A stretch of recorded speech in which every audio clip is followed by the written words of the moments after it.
Tenía 17 años cuando mis padres decidieron que habían tenido suficiente de mí. Recuerdo aquella noche con una claridad que me persigue hasta hoy. Mi padre, un hombre severo de Andalucía que había trabajado toda su vida en los campos de olivos antes de mudarnos a Madrid, se plantó en el umbral de la puerta con los brazos cruzados y el rostro duro como la piedra. Mi madre, nacida en Valencia pero criada con la disciplina feroz de una abuela castellana, estaba sentada a la mesa de la cocina, bebiendo té a pequeños sorbos, mirando a través de mí como si yo ya no existiera. No fue una decisión impulsiva ni un arranque de ira momentánea. Lo que me dolió más fue precisamente eso, la frialdad calculada con la que desecharon 17 años de crianza. Como si yo fuera un experimento fallido del que finalmente se cansaron. ¿Te crees muy adulto? ¿Te crees que puedes hacer lo que te dé la gana bajo nuestro techo? Pues vale, espetó mi padre con ese acento andaluz que se marcaba más cuando se enfadaba. Vete a demostrarlo ahí fuera. Veamos cuánto duras. Mi madre ni siquiera levantó la mirada de su taza. Solo esbozó una sonrisa amarga y murmuró, volverás arrastrándote. En un mes, quizás menos. En nuestro pequeño piso del barrio de Vallecas, el silencio que siguió fue más ensordecedor que cualquier grito. Recuerdo perfectamente cómo la luz amarillenta de la cocina proyectaba sombras largas por el pasillo mientras yo empaquetaba lo poco que me pertenecía en una mochila vieja. Mis manos temblaban, pero no de miedo, sino de furia. Una rabia silenciosa que me quemaba por dentro mientras doblaba las pocas camisetas que tenía, metía el único par de zapatos decentes que poseía. Y recogía la pequeña colección de libros que había acumulado trabajando los veranos en el kiosco del tío Manolo. Mi habitación, que antes consideraba un refugio, ahora parecía una celda de la que no podía esperar a escapar. Las paredes azules, los pósters de grupos de rock, la cama pequeña con la colcha que mi abuela había tejido, todo me parecía ajeno, como si perteneciera a otro chico, a otra vida. No hubo abrazos, ni despedidas, ni titubeos. Solo el fuerte eco de la puerta principal al cerrarse de golpe tras de mí mientras salía al frío de la noche madrileña, solo y ardiendo de rabia silenciosa. El aire de febrero en Madrid corta como un cuchillo. Lo sentí en mis mejillas mientras bajaba por la calle Francisco Laguna, con las farolas proyectando círculos de luz anaranjada sobre el asfalto húmedo. No miré atrás ni una sola vez. Me prometí en ese instante que jamás les daría la satisfacción de verme suplicar. No tenía plan, ni dinero más allá de unos pocos euros, y ningún lugar donde dormir aquella noche. Pero tenía algo que nunca había sentido antes, un fuego interior, alimentado por el rechazo y el orgullo. Caminé hasta la estación de Puente de Vallecas y me senté en un banco, contemplando los trenes que pasaban, llevando a gente con lugares a donde ir, con hogares esperándoles. Madrid de noche era un monstruo de luces y sombras, indiferente a un chaval más sin rumbo. Saqué el móvil del bolsillo y miré los contactos. Miguel, mi mejor amigo desde la escuela primaria, seguramente me dejaría quedarme en su sofá una noche o dos, pero sus padres harían preguntas. Elena, mi exnovia, quizás me ofrecería ayuda, pero no quería que me viera así, derrotado y patético. El tío Manolo, él siempre había sido amable, pero tenía su propia familia, sus propios problemas. No podía cargarle con los míos. Fue entonces cuando entendí realmente lo que significaba estar solo. No era simplemente la ausencia de compañía, sino la ausencia de un lugar en el mundo. De repente, las calles de Madrid, la ciudad donde había crecido, parecían un laberinto hostil lleno de puertas cerradas.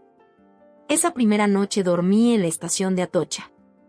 Me escondí en un rincón, fingiendo esperar un tren que nunca llegaría, evitando a los guardias de seguridad que ocasionalmente pasaban haciendo su ronda. El frío se me metía en los huesos, y los ruidos constantes, anuncios por megafonía, maletas rodando, conversaciones fragmentadas, me impedían conciliar un sueño profundo. Al amanecer, con ojeras y el cuerpo entumecido, me lavé la cara en los baños públicos y me miré al espejo. Mis ojos marrones, herencia de mi madre, me devolvieron una mirada decidida. No era el mismo chico que había salido de casa la noche anterior. En solo unas horas, algo fundamental había cambiado en mí. Vamos, Javier, me dije a mí mismo. Esto es solo el principio. No sabía entonces cuán cierta era esa afirmación. No sabía que ese día marcaría el inicio de un camino largo y difícil, pero también el comienzo de mi verdadera vida. De pie frente a aquel espejo manchado en los baños de Atocha, con una mochila gastada como única posesión, hice un juramento silencioso: sobreviviría, y más que eso, prosperaría. Lo haría sin ellos, para demostrarles su error. Lo haría por mí, para encontrar quién era realmente cuando todas las expectativas y restricciones se desvanecían. Con los primeros rayos de sol filtrándose por los enormes ventanales de la estación, salí a las calles de Madrid. Un nuevo día comenzaba, y con él, una nueva vida que yo mismo tendría que construir desde cero. Los primeros meses fueron brutales. Madrid, la ciudad que creía conocer como la palma de mi mano, se transformó en un laberinto hostil donde cada esquina escondía un nuevo desafío. Dormí en albergues cuando había plazas disponibles, en parques cuando el clima lo permitía, y en los peores días, detrás de contenedores en callejones olvidados del centro. El hambre se convirtió en mi compañera constante, una bestia que me mordía el estómago y nublaba mis pensamientos. La vergüenza era mi otra fiel compañera, acompañándome cada vez que tenía que pedir comida en comedores sociales o cuando algún transeúnte me miraba con una mezcla de lástima y recelo mientras yo dormitaba en un banco del Retiro. Trabajé en lo que pude, lavando platos en restaurantes de menú del día en Lavapiés, barriendo suelos en negocios familiares de Tetuán, repartiendo publicidad disfrazado de pollo en Gran Vía. Cualquier cosa que pagara unas monedas. Aprendí que sobrevivir no tenía nada que ver con el confort, sino con la persistencia y el dolor. El orgullo se traga, aunque tenga sabor a ceniza. Conocí a otros como yo en las calles. Había un anciano, don Tomás, que llevaba más de una década viviendo bajo los puentes del Manzanares. Me enseñó dónde podía lavarme sin que me echaran, qué contenedores revisar para encontrar comida todavía aprovechable, y lo más importante, a mantener mi dignidad incluso cuando todo lo demás se había perdido. Un hombre puede perderlo todo, me decía con su voz gastada por el tabaco barato, pero si pierde él respeto por sí mismo, ya no es un hombre, es una sombra. Hubo momentos en que casi me rendí. Noches en que la lluvia empapaba mi única chaqueta, cuando mis dedos estaban demasiado entumecidos por el frío para sujetar un bolígrafo, cuando el orgullo me susurraba: llámalos. Pide perdón. Una cama caliente y comida regular no tienen precio. Pero me negaba. Cada moratón, cada noche sin dormir era un paso más lejos de las personas que me habían desechado como si fuera basura. Una madrugada de abril, mientras dormitaba en un portal de la calle Fuencarral, un policía municipal me despertó con un golpe de porra en la suela del zapato. Venga, chaval, no puedes quedarte aquí, dijo sin malicia pero con firmeza. Ya me voy, contesté, recogiendo mi mochila, acostumbrado ya a esta rutina. Pero en lugar de seguir su camino, el agente, un hombre de unos 50 años con ojos cansados pero amables, se quedó mirándome. ¿Cuántos años tienes? 18, mentí, aunque me faltaban todavía unos meses. Él asintió, como si confirmara algo que ya sabía. Mi turno termina en media hora. Si quieres, hay una cafetería en la esquina que abre temprano. Te invito a un café y a algo de comer. Desconfiado pero hambriento, acepté. Ese café se convirtió en una conversación, y esa conversación en un contacto. El policía, que se llamaba Alberto, conocía a un mecánico en Villaverde que necesitaba un ayudante. No es gran cosa, me advirtió, pero es trabajo honrado y te pagará lo suficiente para un techo.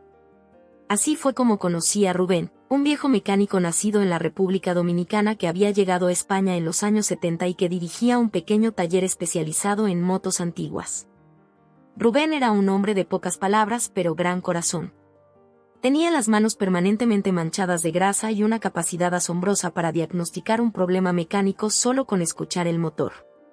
Necesito a alguien que aprenda rápido y no le tenga miedo al trabajo duro, me dijo el primer día. No me importa tu pasado. Me importa tu futuro. El taller era pequeño, apenas un garaje con herramientas básicas, pero para mí fue un salvavidas. Rubén me enseñó más que a arreglar motores, me enseñó sobre respeto, responsabilidad y autoestima.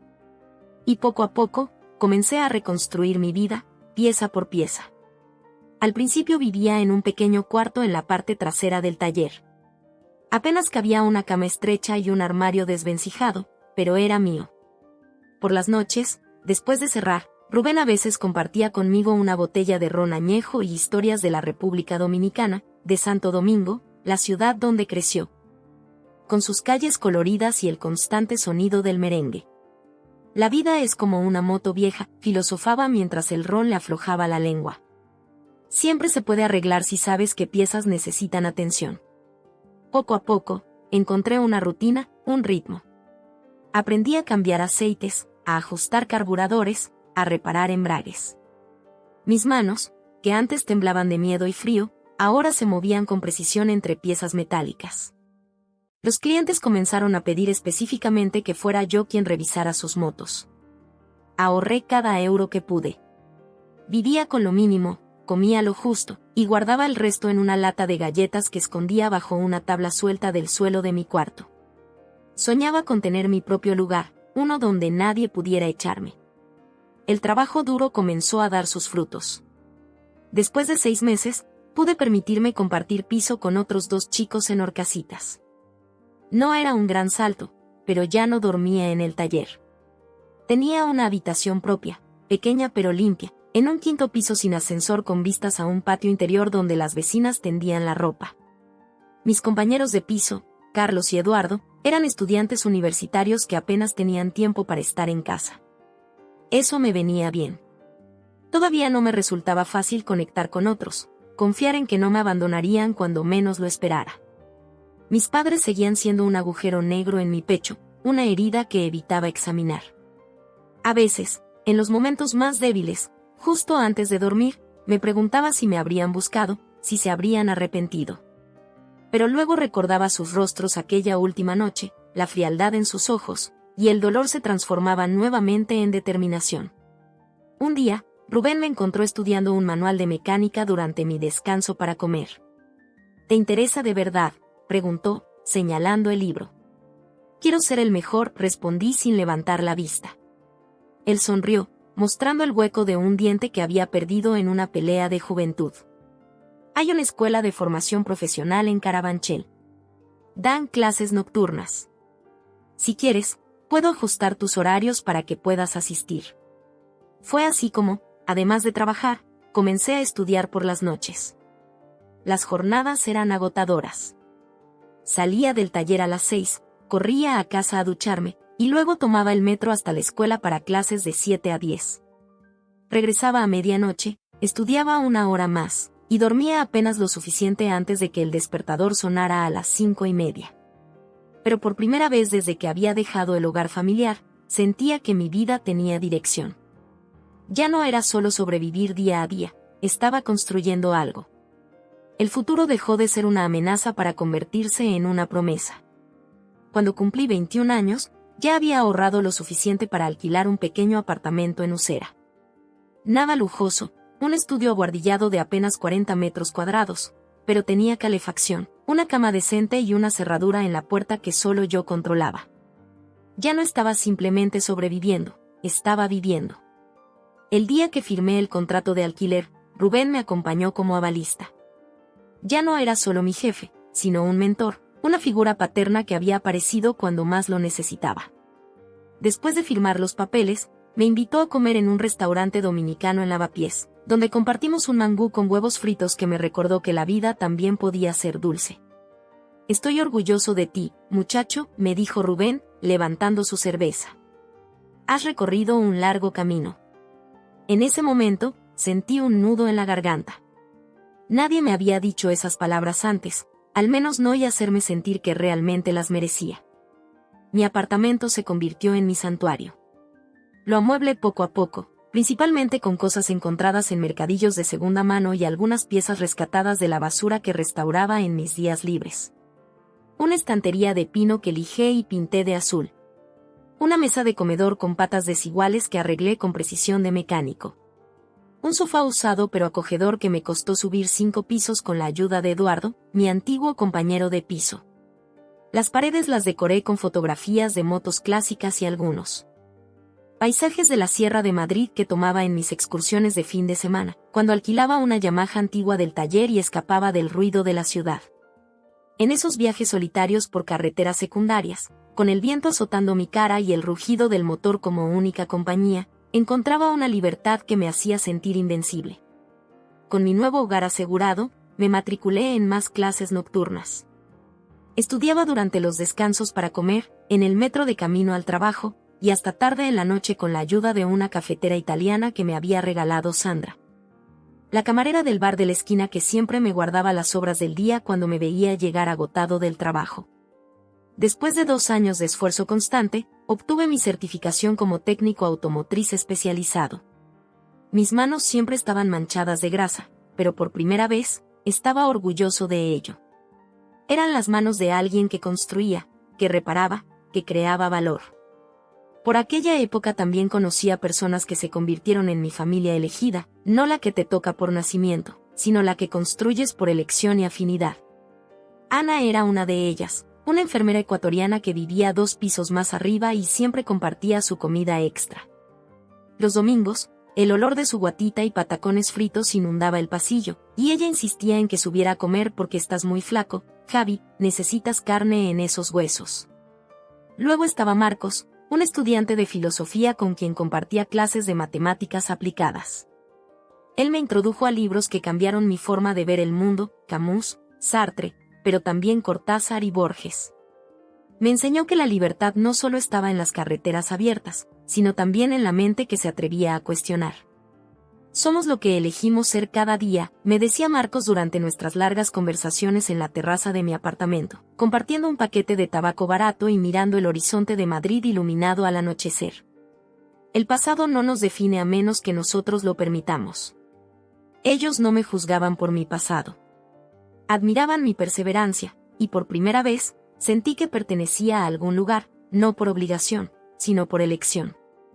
A los 23 años, Rubén me ofreció ser socio en el taller. Su artritis se hacía más severa y necesitaba a alguien de confianza para manejar el negocio. Tú tienes el talento y la actitud, me dijo. Yo tengo los contactos y la experiencia. Juntos podemos hacer crecer este lugar. Acepté sin dudar. Invertí todos mis ahorros y pedí un pequeño préstamo que me avaló Ana con su nómina de enfermera. El viejo taller de Villaverde se transformó gradualmente. Mantuvimos la especialidad en motos clásicas, pero añadimos servicios para modelos más modernos. Contraté a 2 aprendices jóvenes, chicos del barrio que, como yo años atrás, necesitaban una oportunidad. El trabajo era agotador pero gratificante. Me levantaba al amanecer y a menudo no cerraba hasta bien entrada la noche.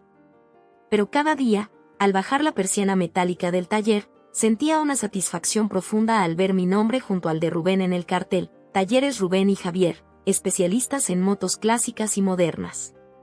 Con el tiempo, las oportunidades siguieron llegando. Nuestra reputación creció, primero en el barrio, luego en todo Madrid. Los aficionados a las motos antiguas venían desde otras provincias buscando nuestros servicios. Especialmente después de que una revista especializada publicara un artículo sobre cómo habíamos restaurado una Bultaco metralla de 1966 que ahora estaba expuesta en un pequeño museo de vehículos históricos en Valencia. Empecé mi propio negocio paralelo, primero desde una pequeña unidad alquilada, luego en un espacio más grande a medida que se corría la voz sobre mi honestidad y habilidad. Las mismas manos que una vez temblaron de miedo ahora eran fuertes y seguras, construyendo no solo máquinas, sino un futuro. Una vida que había forjado, solo. A los 25 años, compré mi primer piso. Un apartamento modesto pero luminoso en Arganzuela, cerca del río Manzanares y el Madrid Río, donde podía salir a correr por las mañanas antes de ir al taller. El día que recibí las llaves, me senté solo en el suelo vacío del salón, con una botella de sidra y un sándwich, y lloré. No fueron lágrimas de tristeza, sino de orgullo, de alivio, de un largo camino recorrido que por fin daba sus frutos. Esa noche, mientras contemplaba desde mi nueva terraza las luces de Madrid, pensé en mis padres por primera vez en mucho tiempo.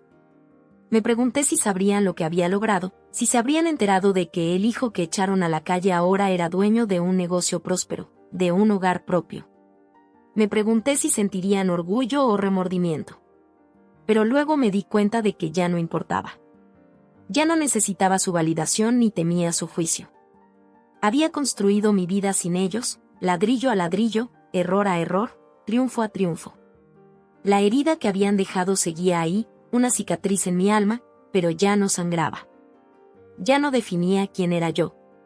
En esa terraza, bajo las estrellas de Madrid, sentí por primera vez una paz completa conmigo mismo. No era perfecto, pero era mío. Todo lo que tenía, el negocio, el apartamento, las amistades, los conocimientos, lo había ganado con esfuerzo, persistencia y a veces, pura obstinación. Las palabras de don Tomás, aquel anciano que me había enseñado a sobrevivir en las calles, resonaron en mi mente. Un hombre puede perderlo todo, pero si mantiene el respeto por sí mismo, nunca estará realmente perdido. Yo había hecho más que mantener mi respeto propio, lo había reconstruido desde sus cimientos. Lo que no sabía entonces, mientras bebía sidra en mi nueva terraza y hacía planes para el futuro, era que el pasado nunca nos deja ir completamente. A veces solo se retira, como la marea, para regresar cuando menos lo esperamos, trayendo consigo recuerdos y personas que creíamos haber dejado atrás para siempre. En mi 26º cumpleaños, organicé una pequeña celebración en mi piso. Nada extravagante. Rubén, Ana, Marcos y algunos amigos del mundo de las motos compartiendo una paella que había preparado siguiendo la receta valenciana que Sandra me había enseñado. El ambiente era cálido, lleno de risas y conversaciones que se entrecruzaban como hilos de una tela que habíamos tejido juntos durante años. Fue esa misma noche, mientras brindábamos con un vino tinto de Rioja, cuando mi móvil comenzó a vibrar en el bolsillo. Un número desconocido. Ignoré la llamada y continué la celebración. Pero al día siguiente, mientras revisaba un carburador en el taller, el mismo número apareció de nuevo en la pantalla. Y luego otra vez durante la comida. Y 3 veces más a lo largo de la tarde. ¿Será alguna de esas compañías de telefonía tratando de venderte algo?, comentó Rubén, limpiándose las manos con un trapo que alguna vez fue blanco. Pero había algo en la insistencia que me inquietaba. Esa noche, después de cerrar el taller, decidí escuchar el buzón de voz. Lo que encontré fueron 5 mensajes, cada uno más urgente que el anterior. Javier, soy mamá, susurraba una voz que no había escuchado en casi una década. Por favor, llámanos. Es importante. Me quedé paralizado en mitad de la calle Ercilla, con el corazón martilleando en mi pecho.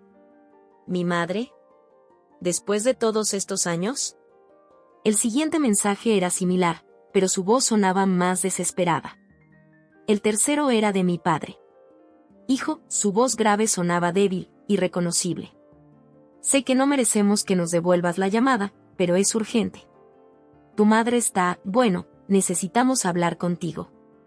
Al día siguiente, durante la revisión de una Ducati, llegaron 10 mensajes más.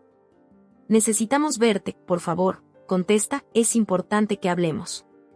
Guardé el teléfono sin contestar ninguno, pero esa noche me costó conciliar el sueño. Las voces de mis padres, que había intentado olvidar durante tanto tiempo, resonaban en mi cabeza como un eco persistente. Durante el desayuno, le conté a Ana sobre las llamadas. Ella me escuchó mientras preparaba café, sus ojos oscuros observándome con esa mezcla de ternura y pragmatismo que la caracterizaba. ¿Qué quieres hacer?, preguntó finalmente. No lo sé, admití. Una parte de mí quiere ignorarlos, como ellos me ignoraron durante 9 años. Otra parte se pregunta qué puede ser tan urgente. A veces, dijo ella, sirviéndome otra taza de café, el perdón no es para los demás, sino para uno mismo. Pero no estaba seguro de estar listo para perdonar. Ni siquiera sabía si quería escuchar lo que tenían que decir. ¿Qué podría justificar casi una década de silencio? ¿Qué emergencia repentina los llevaba a buscarme ahora, cuando ya había construido mi vida sin ellos? Los mensajes continuaron llegando durante 2 semanas. A veces eran breves y controlados, otras veces desesperados y entrecortados por lo que parecían ser sollozos. Comencé a notar un patrón. Mi madre solía llamar por las mañanas, temprano, como si fuera lo primero que hacía al despertar. Mi padre llamaba por las tardes, después de lo que supuse sería su horario de trabajo en la fábrica de tintes donde siempre había trabajado. Mi curiosidad creció. ¿Por qué ahora? ¿Qué había cambiado? No contesté ninguna llamada, pero escuchaba todos los mensajes, a veces repetidamente, buscando pistas, razones, algo que explicara este repentino interés en mi existencia. Ya no eran las voces firmes y despectivas que recordaba de aquella última noche en casa. Ahora temblaban. Suplicaban. Y eso me perturbaba más de lo que quería admitir. No les debes nada, me recordaba Marcos durante nuestras conversaciones nocturnas en el Madrid-Río, mientras paseábamos junto al agua iluminada por farolas. Si no quieres hablar con ellos, es tu derecho. Y tenía razón. No les debía absolutamente nada. Pero la situación comenzaba a afectar mi trabajo y mi sueño. Me encontraba distraído, irritable. Una mañana, casi arruiné el motor de una BMW clásica por no prestar atención a lo que hacía. Rubén lo notó. Con esa sabiduría tranquila que lo caracterizaba, me dijo mientras cerrábamos el taller: a veces, muchacho, necesitamos mirar al pasado no para quedarnos atrapados en él, sino para liberarnos definitivamente. Fue después de casi un mes de llamadas constantes cuando finalmente decidí responder. No por ellos, sino por mí. Necesitaba cerrar ese capítulo de mi vida, de una forma u otra. Era un domingo por la tarde cuando marqué el número. El teléfono sonó solo una vez antes de que mi madre contestara, como si hubiera estado sentada junto al aparato, esperando. Javier, su voz se quebró al pronunciar mi nombre. Soy yo, contesté, sorprendido por la calma en mi propia voz. Lo que siguió fue un silencio tan largo que pensé que se había cortado la llamada. Luego, un sollozo ahogado.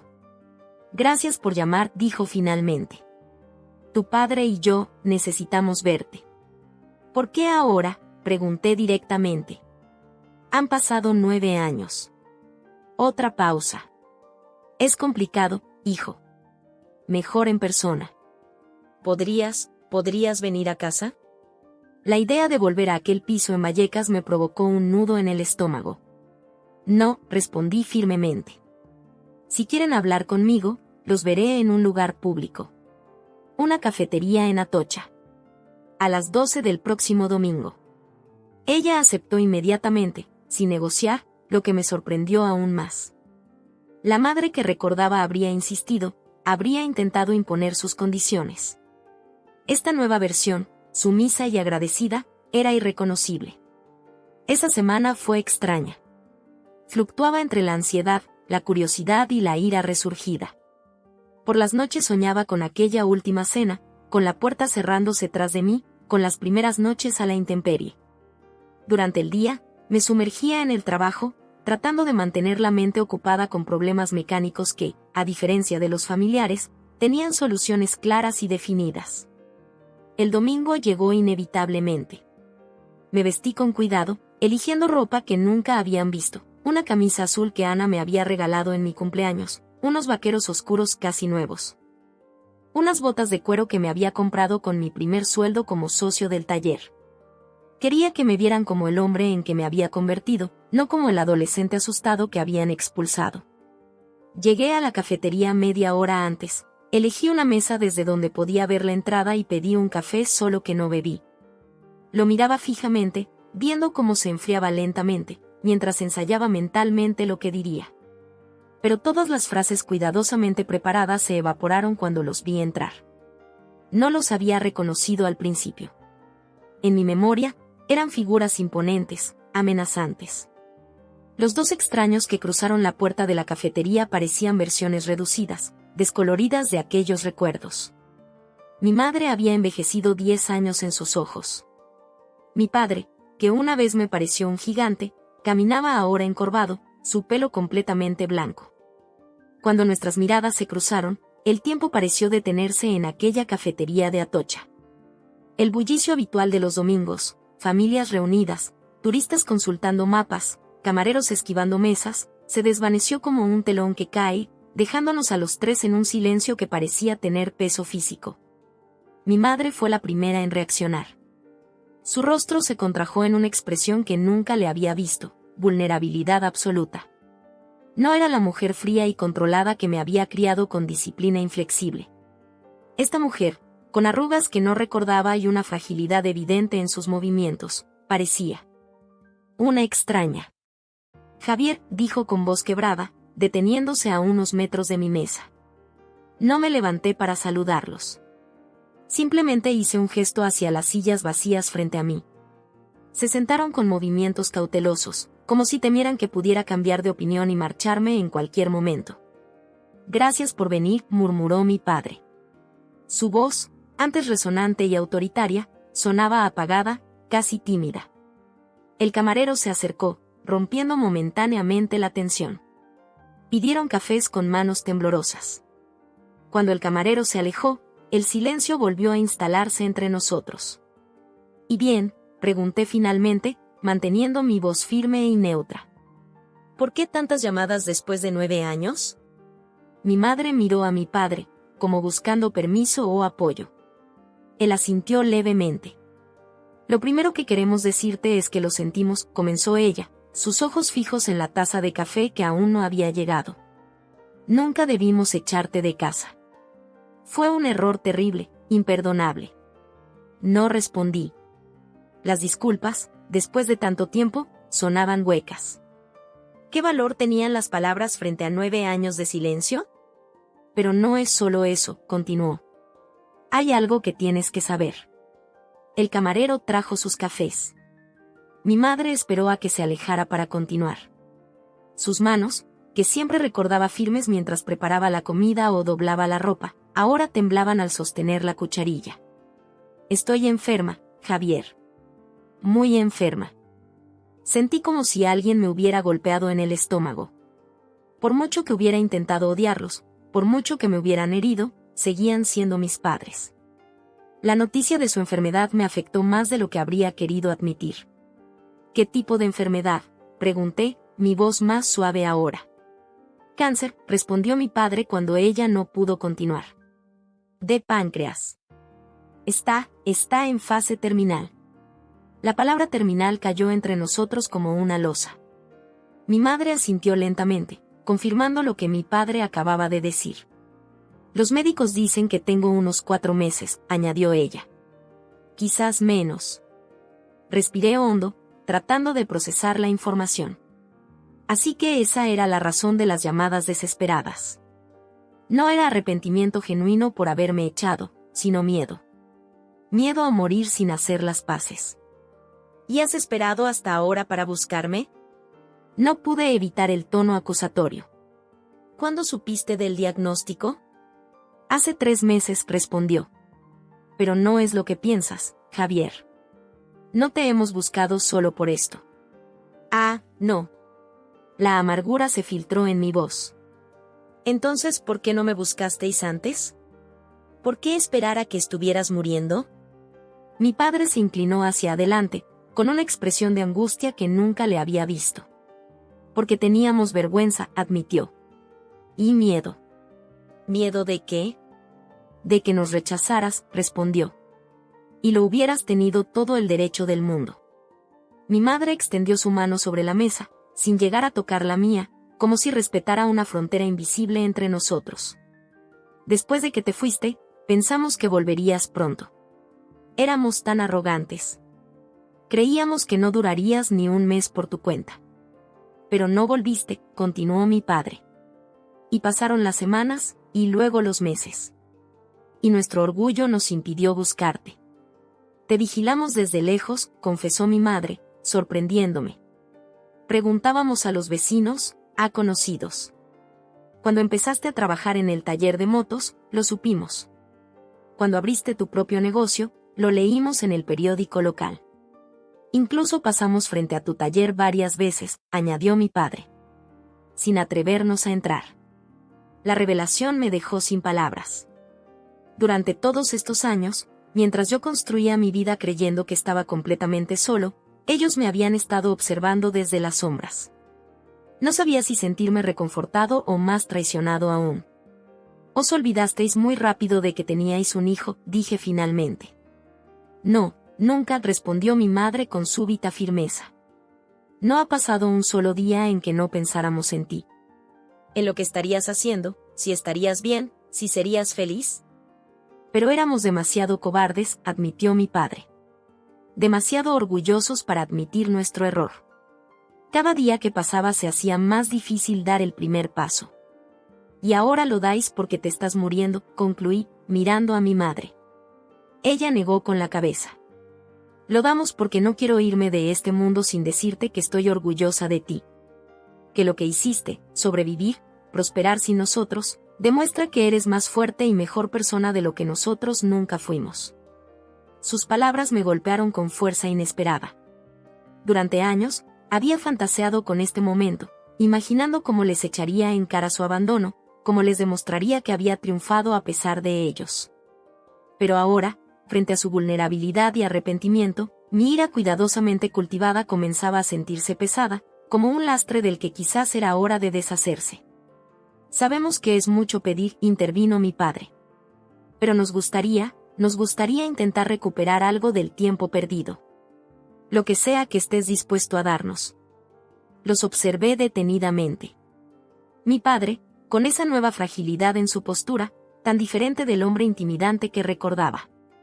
Mi madre, visiblemente demacrada por la enfermedad, sus ojos, mis ojos, me di cuenta con un sobresalto, suplicantes. No puedo prometer nada, dije finalmente. Han pasado muchas cosas.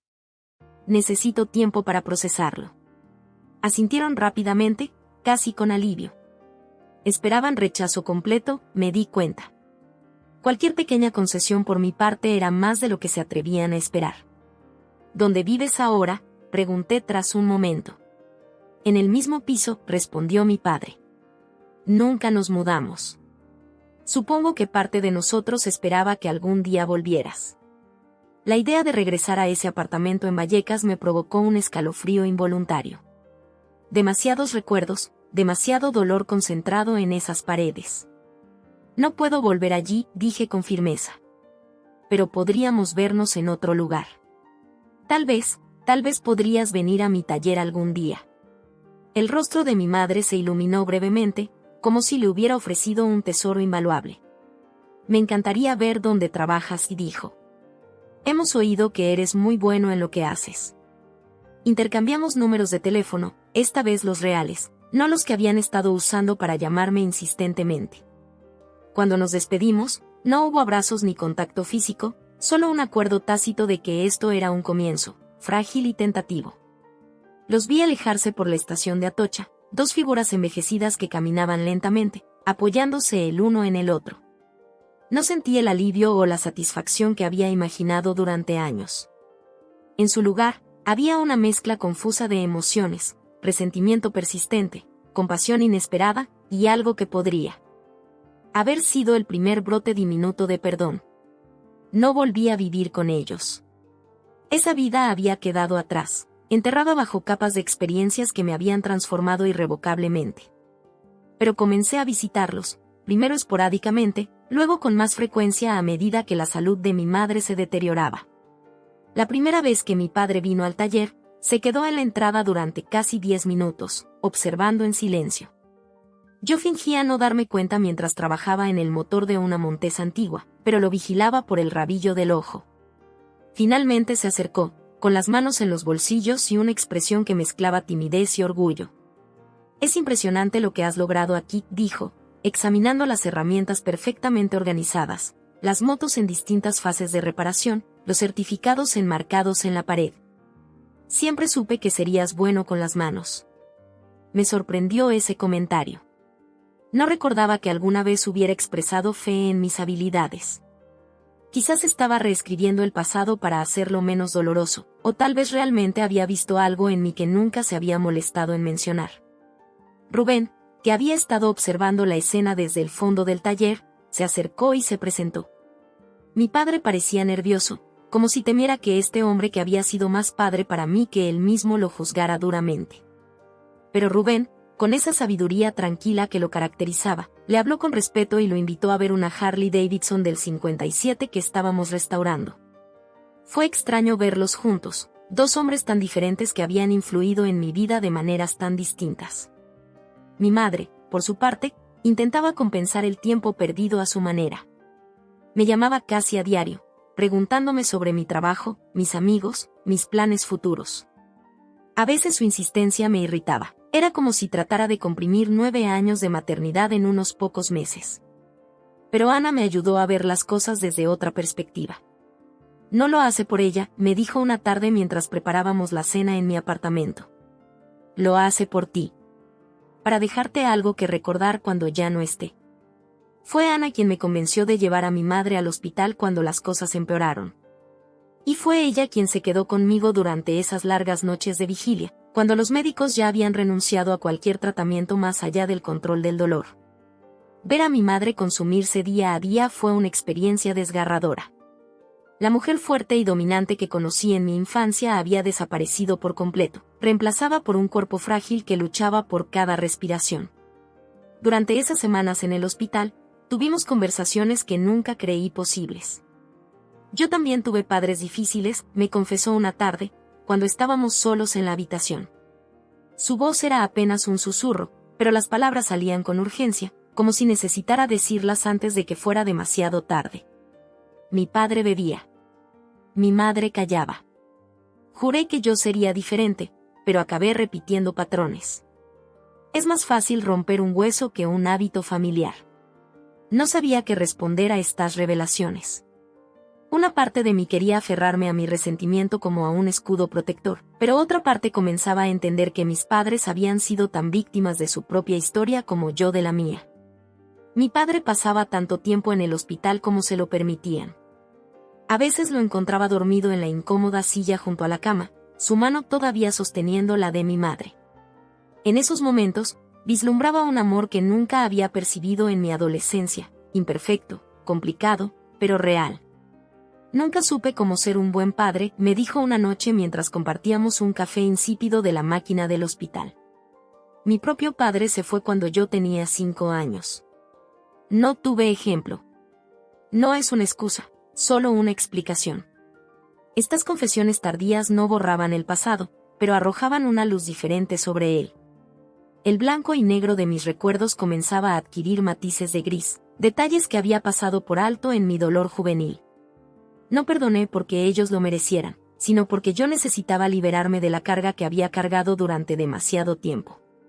El rencor es un compañero fiel pero tóxico, que te mantiene anclado a un pasado que ya no existe. Marcos, siempre el filósofo, me lo explicó una tarde mientras caminábamos por el retiro: perdonar no significa olvidar. Significa que eliges que el pasado ya no tenga poder para determinar tu futuro. Cuando mi madre entró en la fase final, pasé días enteros en el hospital. Rubén se encargó del taller, diciendo simplemente: la familia es lo primero, muchacho.